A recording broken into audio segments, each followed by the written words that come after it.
I can feel it, a certainty in my gut. Mia, the girl I grew up with, the girl who was supposed to be my future, is slipping away. She's my next-door neighbor, my other half since we were kids. Her family has 2 daughters. Chloe, the older one, is 3 years ahead of us, and then there's Mia. We're the same age. My parents and hers aren't just neighbors. They're colleagues at the same firm. They've been best friends for what feels like a lifetime. So naturally, Chloe, Mia, and I were inseparable. We ate together, walked to school together. Every memory I have, they're in it. That is, until Chloe left for college on the East Coast. The hazy, half-formed crush I had on her dissolved into just a quiet sense of longing. When it was just Mia and me left, things changed. We were 16, that awkward, emotionally charged age when everything feels super intense. I fell for her hard. Maybe it was the lifetime of shared history, or the fact that she was genuinely beautiful, or maybe she just clicked with everything I found attractive. Whatever it was, she was the only one I saw. From the start of junior year, all I wanted was for her to be my girlfriend. But Mia was a strange mix of romantic and pragmatic. She'd hint that she felt the same way, but always followed it up with, "We're too young, we can't get serious yet." I remember one ridiculously sunny afternoon. I was driving her to the library in my beat-up old sedan. We found a table right under an air conditioning vent, and the cool air blew strands of her hair across her face. She looked so peaceful, so perfect that I just stared. On an impulse I still don't understand, the words I'd been holding back just tumbled out. "Mia, will you be my girlfriend?" The second I said it, I was flooded with regret. I glanced around, terrified someone had heard, but thankfully we were in a secluded corner. I cautiously looked back at Mia. She was just staring at me, her eyes wide with shock. My heart was hammering against my ribs, and I couldn't say another word, just waited for her verdict. "We're still so young," she said. Her first words hit me like a bucket of ice water. She's going to say no. A bitter taste filled my mouth. I ducked my head, already trying to figure out how to play it off as a joke. But she started, and I looked up. "If you ask me again, after graduation, on the 50-yard line in front of the whole school, I might just say yes." Before I could process it, she stuck her tongue out playfully, a bright, beautiful smile spreading across her face.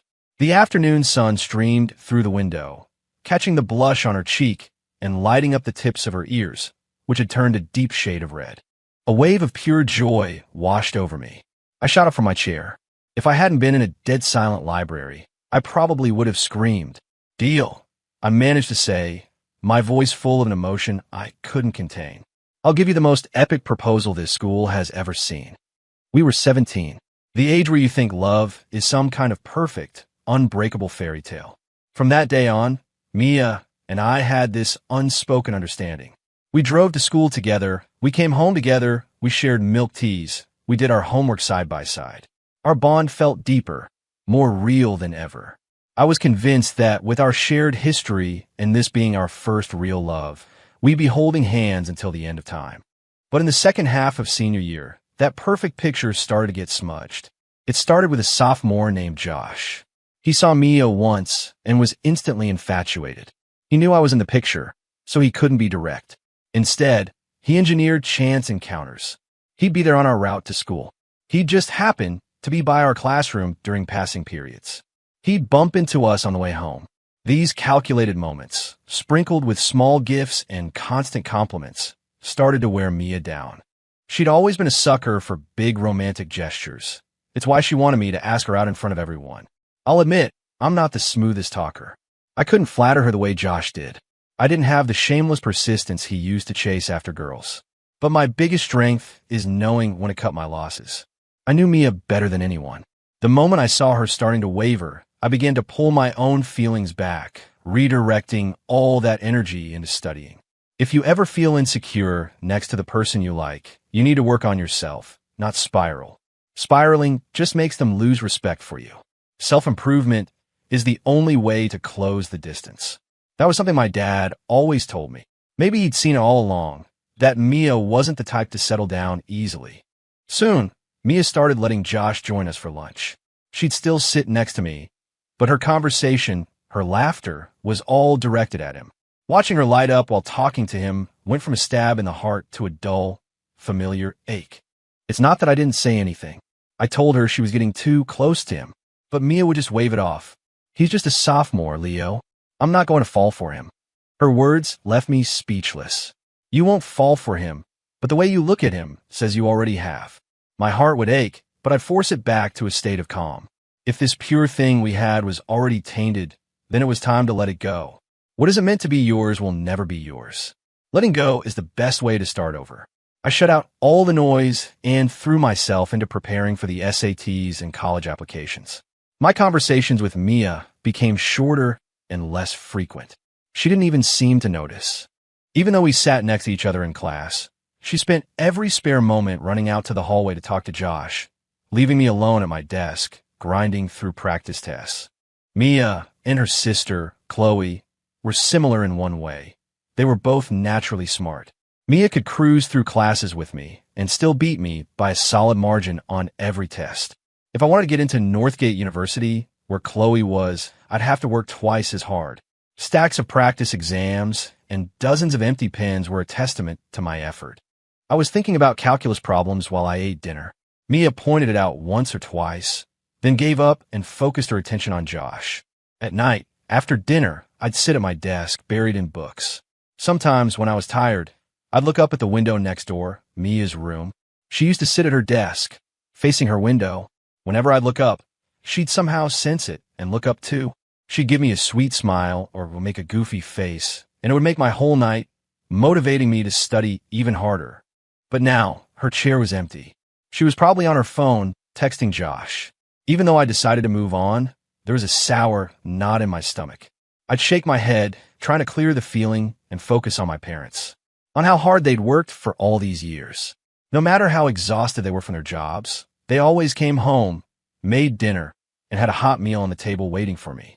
Whenever I tried to help with the dishes, my mom would gently push me back toward my room, telling me my only job was to study. To give me an extra edge, my dad spent a fortune on an online tutor, someone to help me with my weakest subjects. I overheard them talking about it one night when I went to the bathroom. The course was only for a few weeks, but it cost him 2 months' salary, all just to help me get a slightly higher score.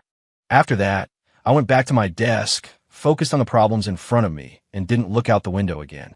As application deadlines got closer, Mia complained from the passenger seat that I've been acting weird lately. I just said, it's crunch time. I don't have the energy for anything else. She scoffed. You're not seriously still trying for Northgate, are you, Leo? My sister is way smarter than me, and she barely got in. Just let it go. We should be aiming for state school. That was what she said to me. I glanced in the rearview mirror and saw the look in her eyes. It was pity, bordering on contempt. In that moment, she was looking down on me. It was just a goal, I said flatly, refusing to argue. My practice scores were still about 200 points shy of Northgate's average. She was right. It was a long shot. Mia seemed to realize she'd overstepped, and she started to say something to backtrack, but just then, Josh pulled up alongside us on his bike. Her attention immediately shifted. The rest of the way, she laughed and joked with him out the window. I just drove in silence. She was sitting in my car, but she was with another guy. When Josh even had the nerve to ask if she wanted a ride on the back of his bike, she actually hesitated for a second before saying no. The final week before applications were due, Josh came to find Mia after school. Mia, he said, using that overly familiar tone, you'll be gone at college soon. Can I at least be the one to take you to and from school for this last week? Mia had once told me that no guy besides me or her dad would ever be allowed to call her by her full first name like that. But she didn't even seem to notice. She just glanced at me, a look of conflict on her face. It's fine, I said, not looking up from my book. You go with him. It'll save me some gas and give me more time to study. She hesitated for another moment, then agreed. For that whole week, she rode on the back of Josh's bike. I started leaving for school a few minutes earlier each day, deliberately avoiding them. The first morning, Mia stormed into class and glared at me. I just glanced at her once before turning back to my work. We barely spoke that week. At lunch, she sat with Josh. My friends kept asking me what was going on, and I just brushed it off, saying Mia and I were just neighbors. With my mind clear of distractions, I focused completely on my applications. When the deadline finally arrived, my parents checked and rechecked my backpack for my laptop and login info, my heart filled with nothing but gratitude for them. You can do this, I told myself, walking into the computer lab. I felt surprisingly calm. As I filled out the forms and attached my essays, I actually enjoyed the feeling of finality. After 3 intense hours of submitting applications, my parents didn't ask if it was hard. They just pulled me into a huge hug and started talking about where we should go for a celebratory trip. I just smiled and said I wanted to sleep, then relax for a few days. My dad clapped me on the shoulder, and my mom hurried me into the car. Back home, I crashed and slept until I woke up naturally, feeling completely refreshed. The tension of the last year had finally lifted. I just laid in bed, stretching, with no desire to get up. I finally rolled out of bed around noon when I heard voices in the living room. Mia's parents were over, planning a joint family vacation with my mom and dad. When they saw me, they lit up, asking why I hadn't been over to see Mia lately.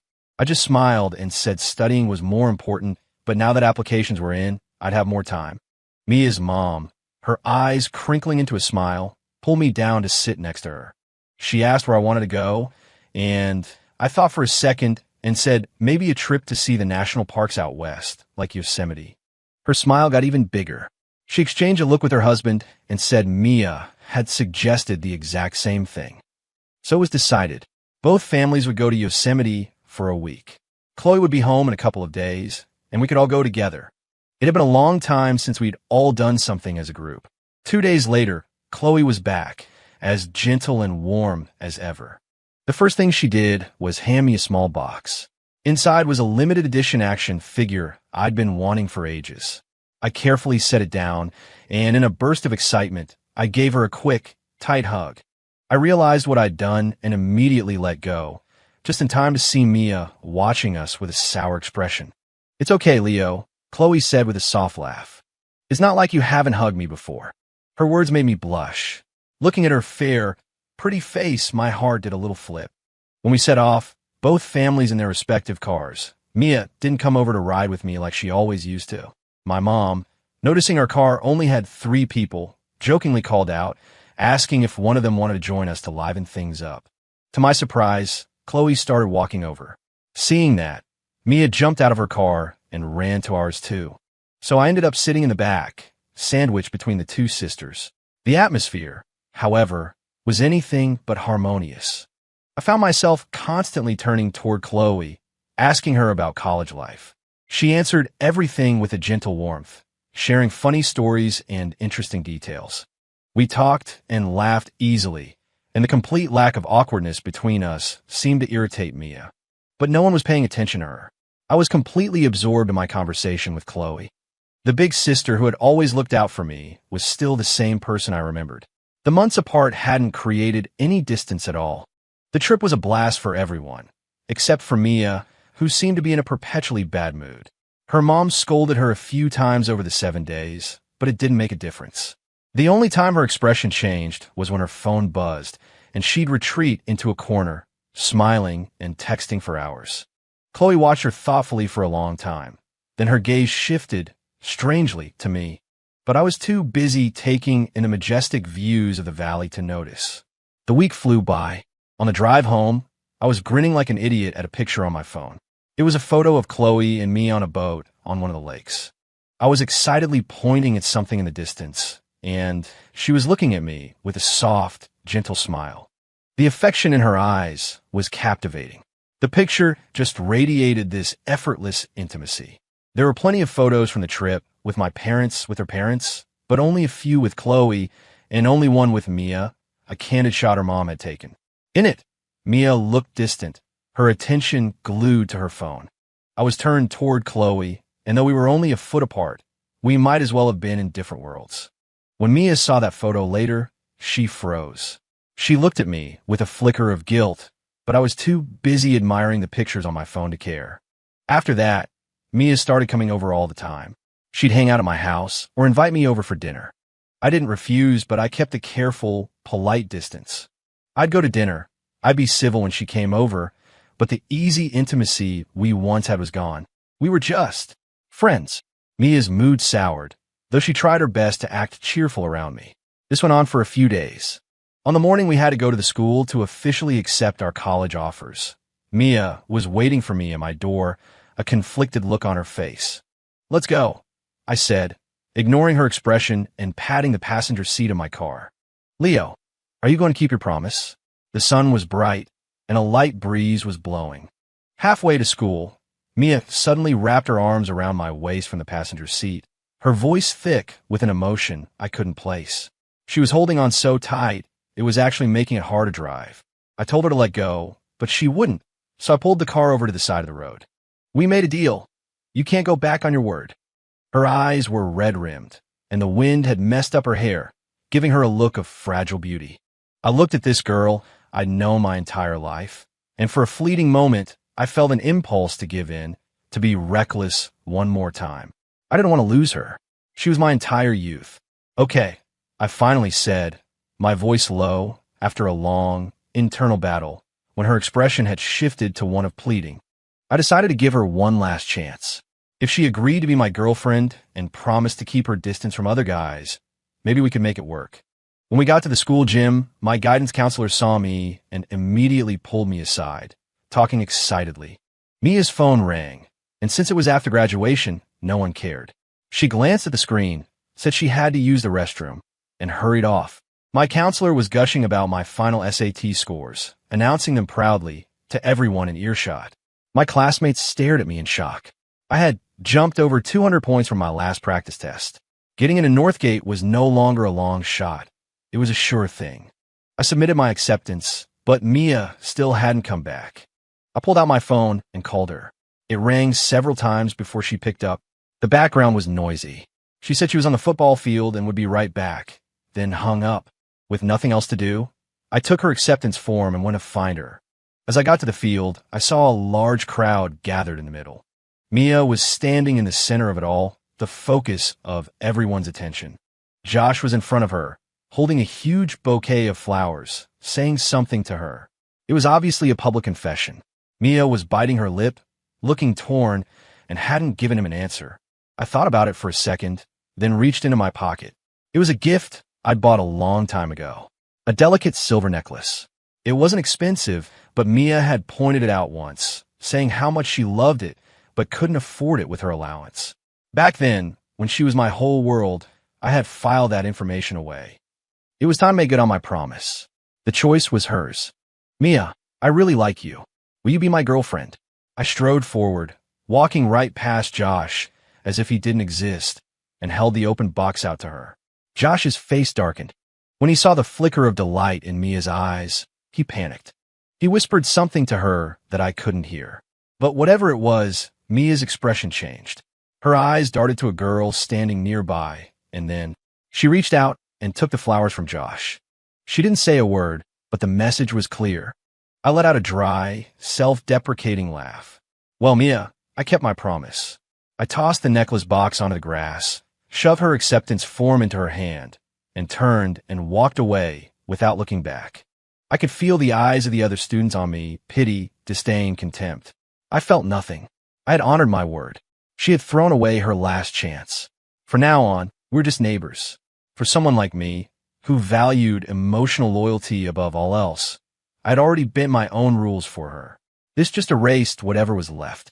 Mia didn't follow me. I didn't go back to the gym. My business there was done.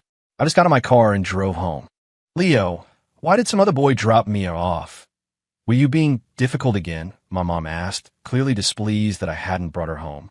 I explained that Mia had something to take care of, so I came back first. My mom gave me a thoughtful look, sighed softly, and let it go. It wasn't long before Mia showed up in my room, looking at me cautiously. Leo, Josh's sister, was there. I was afraid he'd be embarrassed, so that's the only reason I did it. Don't be mad. I almost laughed at the explanation. I turned and studied her face. She couldn't meet my eyes. But then she moved closer, grabbing my arm and starting to whine playfully. "Oh, come on, Leo. I know I messed up. It was just this once. I promise it'll never happen again. Okay, just ask me one more time. I'll say yes, I swear." Her soft, pleading voice just made my skin crawl. The thought that she probably used the same tone with Josh filled me with irritation. My expression must have been colder than I realized because she looked at me with disbelief. Just then, my mom came in, and Mia didn't dare say any more. My mom, seeing her, cheerfully invited her to stay for dinner. Mom, Mia has plans later. She can't stay, I said, cutting in before Mia could accept. The look on her face was pained, but in front of my mom, she could only force a smile, say a reluctant goodbye, and go home. Then my phone started blowing up with texts from her. Long, rambling essays that I had no desire to read. They were all excuses about the situation, about our childhood bond, about how she was just trying to spare Josh's feelings. I replied with one sentence. Did you ever stop to think that maybe I would be embarrassed? Then I put my phone down and didn't read another message she sent. For the rest of the summer, I got a job at a mall a few towns over. It was a rotating shift, and the few times Mia came by, I was always at work. We didn't see each other once the entire summer. I didn't answer her calls. I didn't reply to her texts. The first time we finally saw each other was when I got my first real paycheck and took Chloe out to celebrate. Mia tagged along, looking a little nervous but excited. She kept trying to make conversation, and while I wasn't rude, my answers were short and noncommittal. Her phone buzzed constantly, but she ignored it every time. With Chloe there, she couldn't bring up what had happened, but she kept shooting me guilty looks. Chloe, for her part, seemed oblivious to the tension, her eyes on the city traffic, occasionally reminding us to be careful. Then Mia's ringtone went off. She rejected the call twice. The third time, she glanced at me, saw I wasn't paying attention, and answered in a hushed, annoyed tone. I don't know what the person on the other end said, but Mia's face fell. She hung up, looking conflicted, and then flagged down a cab. A friend of mine just got into town. I have to go meet them, she said hurriedly and left, leaving Chloe and me standing there. Chloe didn't seem bothered by her sister's abrupt departure. Instead, she casually took my hand. There's too much traffic here. I'll feel better holding on. It felt like it was 6 or 7 years ago when Chloe, who had hit her growth spurt early, would hold my hand on the way home from school. Back then, it felt safe. Now it made my heart race.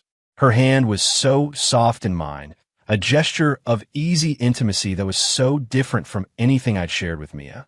I had booked a private room at a nice restaurant near the mall and ordered all of her favorite dishes. After we ate, I paid the bill without a second thought. This place is way too expensive, Chloe said, frowning at the receipt. Don't come here again. If you want to eat this stuff, I can make it for you at home. It's fine, I said with a huge grin. The whole point of getting a summer job was so I could treat you to a nice dinner. This meal meant something different.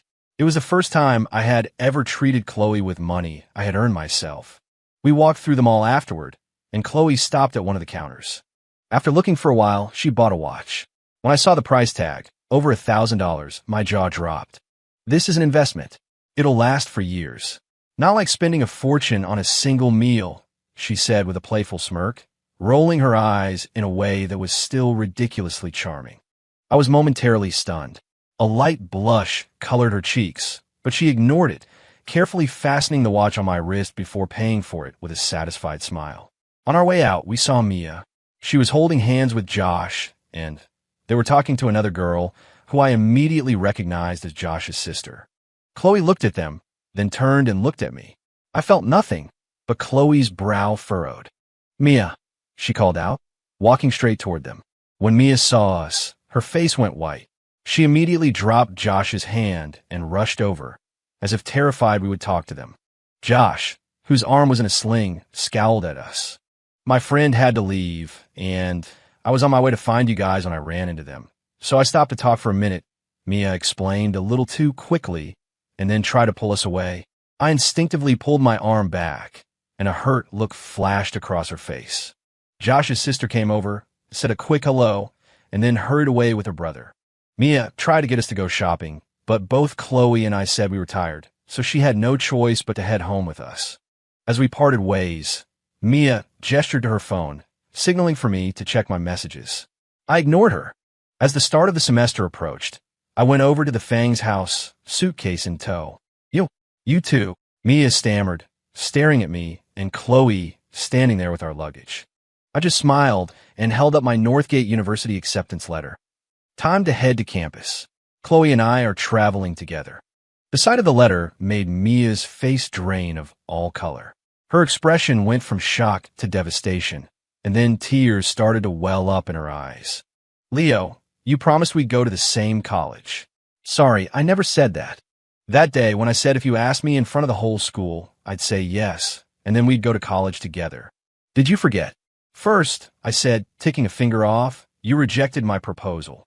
Second, I said we'd go to college, not the same college. Since she was airing our private promises out in the open where our parents could hear, I had no problem being direct. Luckily, her parents weren't in the room. No, Leo, you can't do this. If you leave, what about me? Are you saying you want to do a long-distance relationship for 4 years? For the first time, I was genuinely baffled by her logic. You rejected me. We're not even together. What long-distance relationship? You turned me down. What are you talking about? I grabbed my suitcase and Chloe's and started for the door, but Mia grabbed my arm, holding on tight. You're joking, right? You're just taking your sister to the airport. There's no way your grades were good enough for Northgate. She seemed to be desperately searching for an excuse, staring at me, willing it all to be a joke. Outside, my dad pulled up in our car and honked, telling us to hurry. I've never lied to you, I said, and pulled my suitcase out the door. I didn't give Mia another glance as I loaded the car. Chloe patted her sister's shoulder, sighed, and got in the car with me. Mia seemed unable to process what was happening. She just stood there on her porch, watching us until the car disappeared from sight. It was the peak of move-in season, so traffic was heavy. My phone started buzzing nonstop. I didn't need to look to know it was Mia, because she'd been so distracted before the exams. Her dream of Northgate had slipped away. She ended up at the local state university. For years apart, would probably give her time to understand our relationship. As for me, I was just excited to finally be going to college. Even the traffic couldn't dampen my spirits. My dad saw us off at the train station, telling me to study hard and to look after Chloe. I promised I would. And then, seeing the slight stoop in his shoulders, I pulled him into a hug. Don't worry, Dad. I'm grown up now. I can take care of myself. You and Mom just take care of yourselves at home. As the train slowly pulled away, my dad stood on the platform, waving, and a lump formed in my throat. After a long journey, Chloe and I finally stepped onto the Northgate campus. She expertly guided me through registration and helped me get settled in my dorm. She even made my bed for me. My new roommates looked on with a mixture of envy and admiration, giving me a thumbs up and whispering about how my girlfriend was so thoughtful and beautiful. I didn't bother correcting them. A part of me was thrilled. Afterward, I helped Chloe move in her dorm, hauling her heavy suitcase up 5 flights of stairs. She pulled out a tissue and gently wiped the sweat from my forehead. Just then, her roommates arrived and stared at our easy intimacy. They pulled Chloe aside, grilling her about our relationship. I don't know what she said, but they kept sizing me up. As Chloe unpacked, her other 2 roommates showed up, and the 3 of them immediately started teasing her, insisting she had to treat them to dinner. Without a second thought, she agreed. And that's how I ended up having dinner with 4 girls from the senior dorm. From then on, Chloe and I fell into a routine. We'd eat together at the dining hall and take walks around campus in the evenings. The rumor that we were a couple spread like wildfire. I found out when a friend saw us walking together and started teasing me. I was about to explain, but Chloe just looped her arm through mine. That settled that. My friend just grinned, made a couple more jokes, and then wisely made himself scarce. Chloe's face was a little flushed. She explained that a few guys had been relentlessly hitting on her, and she was hoping I could act as a shield to get them to back off. Well, if I'm your shield, I'll never be able to get a girlfriend. I joked. Maybe you should just be my girlfriend for real, Chloe. She stared at me for a long moment, and then, so quietly I almost missed it, she said, Okay. Okay. I stopped walking, looking at her in disbelief. Don't forget, I grew up with you too, she said, bravely meeting my gaze, her gentle eyes full of conviction. Doesn't that make us childhood sweethearts too? Why can't I like you? I just can't believe it, I stammered. Chloe, you're so beautiful and smart. Why would you like me? Chloe was, objectively, even prettier than her sister. She had a better figure and a much calmer temperament. She was always the one who gave in, who looked out for Mia and me. Leo, you're great too. You're tall and handsome, and you got into Northgate, same as me. Your grades are just as good as mine. She rushed to list my good qualities, not letting me put myself down. I was so touched that I just pulled her into a hug, an act that felt completely natural after a lifetime of doing it. Thank you for liking me, Chloe. And just like that, with no grand gestures or dramatic confessions, Chloe and I were officially together. We just hadn't told our families yet. A couple of months later, Chloe started an internship. To avoid being far from me, she found a company near campus. At first, she commuted from her dorm, but the company often had her working late. To make things easier, she decided to rent an apartment. I was all for it, knowing that living off campus would give us more freedom. Chloe bit her lip, and then she asked if I wanted to move in with her. Move in together. The thought consumed me, my mind filled with images of living with Chloe, sharing meals, waking up together. I immediately agreed. Seeing my goofy, enthusiastic reaction made her laugh. After looking at several places, we found a small, 60-square-meter apartment, just big enough for the two of us. We each bought things we liked, little decorations to make the place feel like ours. Looking around the cozy space we'd created, I felt like I was in a dream. I'm living with Chloe. The reality of it didn't fully hit me until she came out of the bathroom after a shower, her face flushed, and shyly told me it was my turn. I practically sprinted into the bathroom. From that day on, we were like a married couple. She would try to get home early to cook for me, and I'd surprise her with little gifts. Because we knew each other so well, we never fought. We were just incredibly compatible. Sometimes I'd come home early and cook all her favorite foods, setting the table with a bouquet of flowers for when she got back from work. Other times, she'd surprise me with a jersey from my favorite team or a new action figure. Happy times fly. Before we knew it, it was time for winter break. After one last dinner in our apartment, we carefully closed the windows, turned off the water, and unplugged everything. We took one last lingering look around our little home and then walked out the door hand in hand. Our happy new beginning would be on pause for a whole month. On the train ride home, I had her in my arms, feeling like we had a million things to say. My parents texted repeatedly, asking when we'd arrive. I patiently replied each time, and just before we pulled into the station, I told Chloe I was going to tell her parents about us. This time, she hesitated. What about my sister? She asked. What about her? There's nothing between us, I said. Who cares what she thinks? Chloe finally nodded, but asked me to let her be the one to announce it. When we exited the station, both sets of parents were there waiting. Mia's break didn't start until that afternoon, so she wasn't there. I sat in the back of my parents' car with my mom, who held my hand and looked me over, saying I'd gotten thinner and a little darker after half a year away. I laughed and flexed my arm, telling her that the freshman boot camp had made me leaner, not weaker. My parents laughed, happy to have me home. We drove straight to Mia's university to pick her up. She was just walking out as we arrived and ran over, looking thrilled to see us. I hadn't initiated contact with her once in the past 6 months. All the effort had been from her side. I had told her once that we could only be friends, but she didn't listen. After that, I only replied selectively to her texts, ignoring anything that crossed the line. At the restaurant, our families gathered for dinner. Chloe and I sat together, but Mia insisted on squeezing in next to me. As she sat down, she saw our hands intertwined under the table. The color drained from her face. At one point, Mia's mom mentioned that Chloe would be graduating soon and that it was time she started thinking about finding a boyfriend. Chloe stood up, holding up our joined hands for her parents to see. Leo and I are together, she announced simply. The statement stunned both sets of parents into silence. Then, a moment later, they all broke into joyous laughter. My dad and her dad immediately raised their glasses. Looks like we're going to be family, her dad boomed. I've watched Leo grow up. I couldn't ask for a better son-in-law. And Chloe is a wonderful girl, so sweet-natured, my dad returned. I'd be thrilled to have her as a daughter-in-law.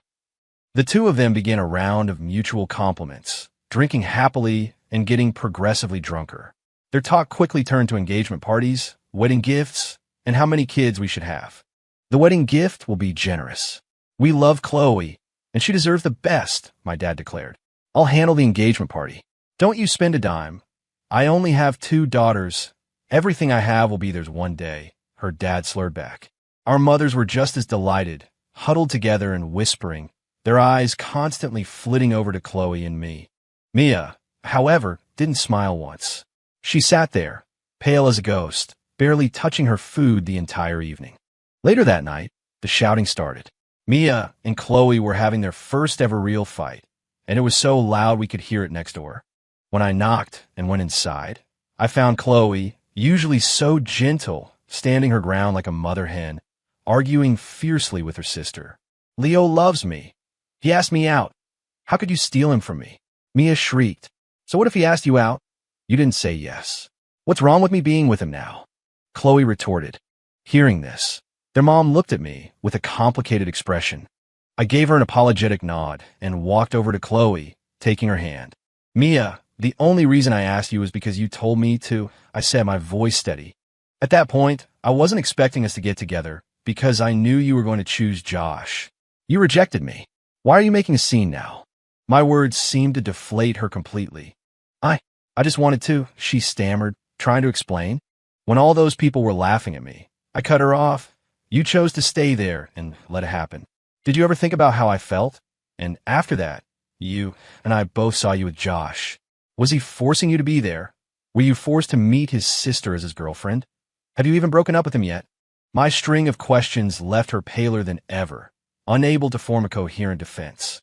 All she could do was tearfully insist that she was just pretending to be his girlfriend and that they were never really together. You know what you were really thinking? We've known each other our whole lives. Mia, I know exactly what was going through your head. If you had feelings for someone else, you should have just let me go. Mia had nothing left to say. That night, Chloe came home with me. It was her official introduction to my parents as my girlfriend. She ignored Mia for the rest of the break, and I spent all my time with her, not caring what Mia was doing. Just before we were scheduled to go back to school, Mia showed up at our door. Our parents were throwing us an engagement party the next day, and we were leaving the day after. What did she want now? Curious, Chloe and I followed her outside. Waiting there were Josh and his sister. He just asked me to pretend to be his girlfriend, Mia said, addressing us but looking at them. He said you were watching, Leo, and that he'd be humiliated if I said no. That's why I did it. Josh's sister looked shocked, glancing between her brother and Mia, clearly not expecting to be dragged into this. Mia, you spent all your time with me, you agreed to be my girlfriend, and now you're backing out? Josh said, frowning at me, as if I were the one who had stolen his girlfriend. I didn't manage our friendship well, and for that, I'm sorry, Mia said, her voice firm. I've always seen you as just a younger friend. I've never had romantic feelings for you. Her bluntness made both Josh and his sister scowl. Just a friend. Josh shot back. You came to my classroom every day. You texted me constantly.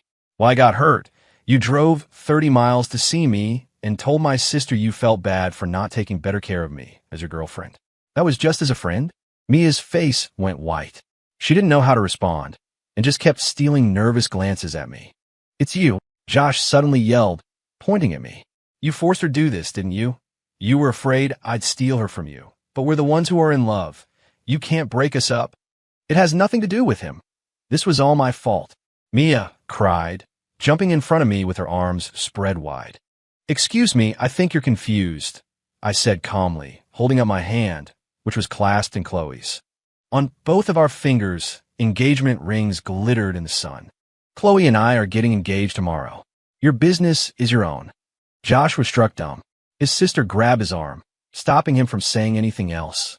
I don't care what you were thinking, his sister said to Mia, her voice sharp but reasonable. You led my brother on, and now you're trying to walk away from it. You owe us an apology. Mia had no response. She could only hang her head and mumble apologies. Josh's sister dragged him away, clearly wanting nothing more to do with the situation. That evening, Chloe told me Josh's sister had called Mia and chewed her out for messing with her brother. The next day, our engagement party was a simple but happy affair, with all our relatives gathered to celebrate with us. Afterward, Chloe pulled me aside. She was worried about Mia, who had been quiet and withdrawn all day. The confrontation yesterday had clearly hit her hard. Chloe and I want to find Josh's sister. We explained the whole history between Mia and me and how her brother had inserted himself into the middle of it. When she heard that her brother had knowingly pursued Mia, even though he knew about me, she was appalled. I told her the whole story, including how Chloe and I had gotten together. She sincerely apologized, saying her brother was responsible for breaking Mia and me up. I just shook my head, smiled, and left, holding Chloe's hand. I didn't realize Mia was standing right behind us until it was too late. She looked at us with a complex, devastated expression. "Can we talk?" she asked. I gently refused. "Mia, we grew up together. You know how I am. We can't go back. Besides," I said, looking at her sister, "I'm incredibly happy with Chloe." I know," she whispered. That day, Mia followed us home in a daze. She didn't even come out to say goodbye when Chloe and I left for the airport. 3 years later, the day after my college graduation, Chloe and I got married. Mia was the maid of honor, and she gave us a heartfelt blessing. It was a huge, beautiful wedding. I watched Chloe, looking absolutely radiant, walk down the aisle. I took her hand from her father and promised to spend the rest of my life making her happy. I slipped the ring on her finger, pulled her close, and kissed her deeply. In the audience, Mia was crying her eyes out, her mother trying in vain to comfort her. After the wedding, we moved into our new house.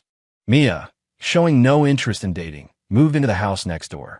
When our son was born, Mia was a constant presence. She helped with the baby and the housework. And while it was a huge help, we worried it was preventing her from living her own life. Chloe tried to talk to her about finding a boyfriend and settling down, but Mia would just smile, shake her head, and continue cooing at our son, a look of pure joy on her face. Our jobs were local, and while Mia's salary wasn't high, her hours were flexible. Having her around saved us so much time and energy that eventually we stopped trying to persuade her otherwise. One Saturday night, Chloe and I came home from a much-needed date night. As we opened the door, we heard a conversation from the living room. "Say mama, sweetie. Can you say mama? Mama." Chloe and I stood frozen in the doorway, staring at Mia, who was holding our son and beaming. We looked at each other, completely at a loss for words.